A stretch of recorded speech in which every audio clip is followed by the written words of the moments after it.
Hello दोस्तों, आज हम बात करने वाले हैं 2018 में रिलीज हुई हॉलीवुड की एक मूवी के बारे में। मूवी का नाम है the end of the world. Movie based है नेचुरल डिजास्टर पे।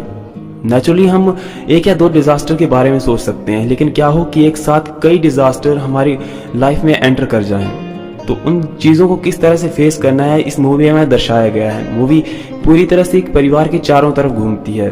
परिवार में एक औरत है जिसका नाम है मार्टिन, और वो एक खगोल शास्त्री है, और उसके हस्बैंड जो आर्मी रिटायर्ड ऑफिसर हैं, और उनके दो बच्चे हैं, सारा और कर्वी। अब वो अपने परिवार के साथ काफ़ी खुशी से रह रहे थे। इतने में जो खगोल शास्त्री मार्टिन है, उन्हें पता चलता है कि सूरज की सतह पर कुछ हलचल हुई है, जिसके कारण काफ़ी तेज़ विकिरण पृथ्वी की ओर आई हैं, और इससे वातावरण में काफ़ी ज़्यादा हलचलें पैदा हो गई हैं, और जिससे जो अनएक्सपेक्टेड नेचुरल डिजास्टर आ सकते हैं।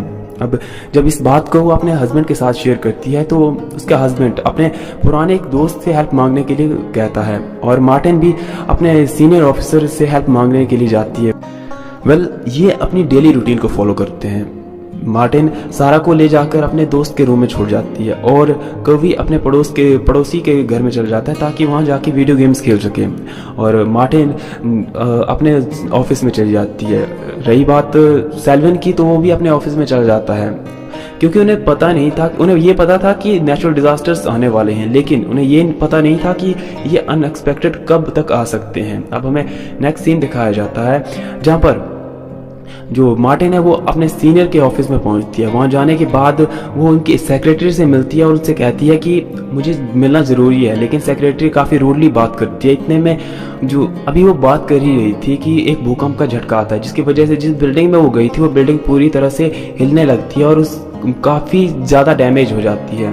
अब सेक्रेटरी भी काफ़ी डर जाती है, लेकिन मार्टिन बड़ी बहादुरी के साथ उसे वहाँ से बाहर निकाल देती है, और कहती है कि मैं इसीलिए उनसे मिलना चाहती थी। इसके बाद वो कार में बैठती है और अपनी बेटी को लेने के लिए चली जाती है। और वहाँ सेल्विन की बात करें तो वो अपने ऑफिस में बैठा था, और उसे बस फिक्र थी कि किसी तरह से इस मुसीबत से टाला जा सके, और अपने दोस्त के साथ बात कर रहा था। इतने में एक भूकंप का झटका आता है, जिसकी वजह से जो पूरी की पूरी बिल्डिंग है वो हिलने लगती है। बिल्डिंग का काफ़ी ज़्यादा पार्ट डैमेज हो जाता है। उसका दोस्त पूरी तरह से घायल हो जाता है। वो इस मुसीबत के वक्त में भी अपने दोस्त की हेल्प करता है, उसे फर्स्ट एड करता है, और इसके बाद उसे कहता है कि उसे अपने बच्चों को संभालना है, और वो उन्हें जो है संभालने के लिए चला जाता है।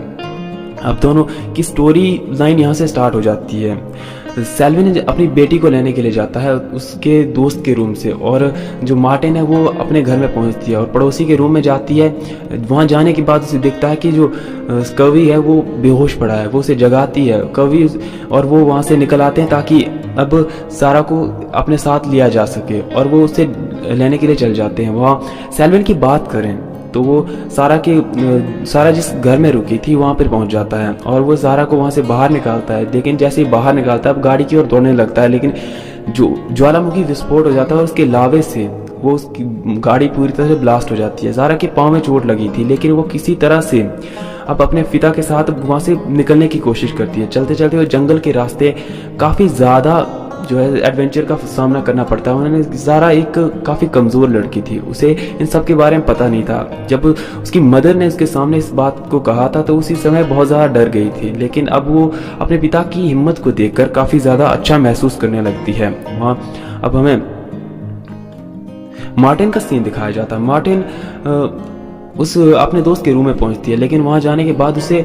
सारा और सेल्विन है वो नहीं मिलते हैं। लेकिन सेल्विन का एक मैसेज उसे मिल जाता है कि वो दोनों ठीक हैं और उत्तर की गुफाओं की ओर गए हैं। दरअसल उत्तर की गुफाएं काफ़ी पुरानी गुफाएं हैं और नेचुरल डिजास्टर से वो तबाह नहीं हो सकती थी, इसीलिए उन्हें लग रहा था कि वो काफ़ी सेफेस्ट प्लेस है, और वहाँ जाने की उन्होंने पहले ही प्लानिंग कर रखी थी। और अब जो कवि है और मार्टिन है उन दोनों को ढूंढने के लिए चले जाते हैं। रास्ते में उन्हें कुछ लोग मिलते हैं जो कि मुसीबत में थे।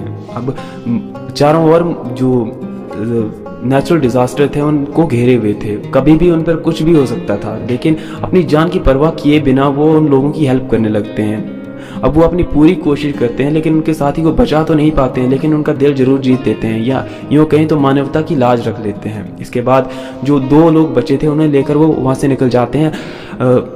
अपने जो पुराने मिलिट्री के दोस्त है जिसका नाम था कुक, उसके पास चल जाते हैं और रास्ते में जाते जाते उनके ऊपर जो है बिजली गिरना ये सब नॉर्मल था, लेकिन किसी तरह से वो उनके कैंप तक पहुंच जाते हैं। वहाँ ज़ारा और साइलेंट की बात करें तो वो भी शहर में आते हैं ताकि अपने मिलिट्री कैंप के में कांटेक्ट किया जा सके, लेकिन उन्हें कहीं कुछ नहीं मिलता है। फाइनली वो एक टेलीकॉम कंपनी में पहुंचते हैं। वहाँ जाने के बाद जो क्योंकि भूकंप की वजह से सारे के सारे जो लाइन थी वो कट चुकी थी, लेकिन साइलेंट एक पुराना रिटायर्ड आर्मी ऑफिसर था। उसे पता था कि किस तरह से मैसेज भेजना है। वो टेलीग्राफ भेजने की कोशिश कर रहा है। अब कईयों को पता नहीं होगा कि टेलीग्राफ क्या है। पुराने ज़माने में टेलीफोन नहीं होते थे, तो एक कोड लैंग्वेज में मैसेज भेजा जाता था और इसी का यूज़ करता है साइलेंट। और वहाँ पे कुछ वायर्स को निकाल के चेक करता है कि कौन सी लाइन चालू है और उस लाइन के थ्रू कांटेक्ट करने की कोशिश करता है, क्योंकि साइलेंट को पता है कि आर्मी का जो बेस है हमेशा इस मैटर में अलर्ट रहता है। वो किसी तरह का भी मैसेज रिसीव कर सकता है। और वहाँ हमें सीन दिखाया जाता है। मार्टिन आर्मी कैंप में पहुँच जाती है और अपने दोस्त के साथ होती है। उसके एक दोस्त ने कर्वी को बचाने के लिए अपनी जान दे दी, क्योंकि कर्वी के ऊपर बिजली गिरने वाली थी। वो उसे धक्का देता है और खुद के ऊपर वो ले लेता है, जिसके कारण उसकी तुरंत ही मौत हो जाती है। अब वो बेस कैंप में जाते हैं। वहाँ जाने के बाद उन्हें जैसे ही पता चलता है कि कोई उन्हें टेलीग्राफ या कोड लैंग्वेज में मैसेज भेजने की कोशिश कर रहा है, कुक समझ जाता है कि ये साइलेंट ही हो सकता है। अब मार्टिन कहती है कि मुझे उससे बात करनी है, उसे समझने की कोशिश करो, लेकिन इतने में वो कुछ कर पाते। जो ज्वालामुखी का लावा था उस पूरे के पूरे कैंप को घेर लेता है और उसके ऊपर गिरने लगता है। कई सैनिक वहाँ पे मारे जाते हैं, लेकिन किसी तरह से मार्टिन, कर्वी और उसके दोस्त वहाँ से बचने में कामयाब हो जाते हैं। अब मार्टिन को लगता है कि साइलेंट उसी टेलीकॉम कंपनी में है, तो वो उसे बचाने के लिए वहाँ जाने का डिसाइड करती है और कर्वी को कुक के साथ भेज देती है ताकि वो सेफ प्लेस में जा सके।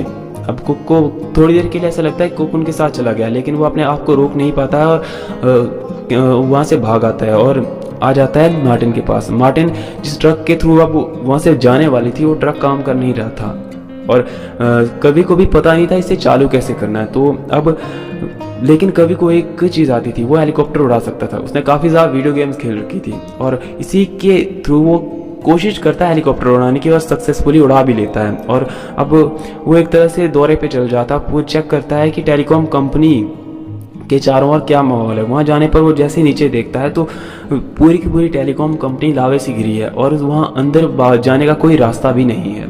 अब ये देखकर मार्टिन काफ़ी ज़्यादा इमोशनल हो जाती है और कवि के कहने पर वहाँ से अब रवाना होने ही वाले थे, लेकिन हमें नेक्स्ट सीन दिखाया जाता है कि साइलेंट और सारा एक बिल्डिंग की छत पर हैं और वेट कर रहे हैं हेल्प की। उन्हें पता नहीं था कि उनकी हेल्प कोई करेगा भी या नहीं, लेकिन इतने में वहाँ पर मार्टिन और कवि आ जाते हैं। वो लोग किसी तरह से उन्हें हेलीकॉप्टर में चढ़ाते हैं और वहाँ से चले जाते हैं एक नई जगह पर। और अब नेक्स्ट सीन हमें दिखाया जाता है जहाँ पर सारा और कवि एक जगह या एक यूँ कहें तो एक सेफ प्लेस पर सो रहे थे। जैसे वो जागते हैं, बाहर जाके देखते हैं तो बाहर का नज़ारा बहुत ही खौफनाक था, डरावना था, जिसे देखकर किसी भी इंसान की रूह कांप जाए। और यहाँ पर वो अब डिसाइड करते हैं कि एक नए सिरे से अपनी ज़िंदगी को शुरू करना है। प्राकृतिक आपदाएं सिर्फ कुछ पल के लिए आती हैं, ज़िंदगी में कठिनाइयाँ कुछ पल के लिए आती हैं, लेकिन उन कठिनाइयों को फेस करने वाले ही ज़िंदगी को जी सकते हैं। और इसी के साथ मूवी यहाँ पे समाप्त हो जाती है।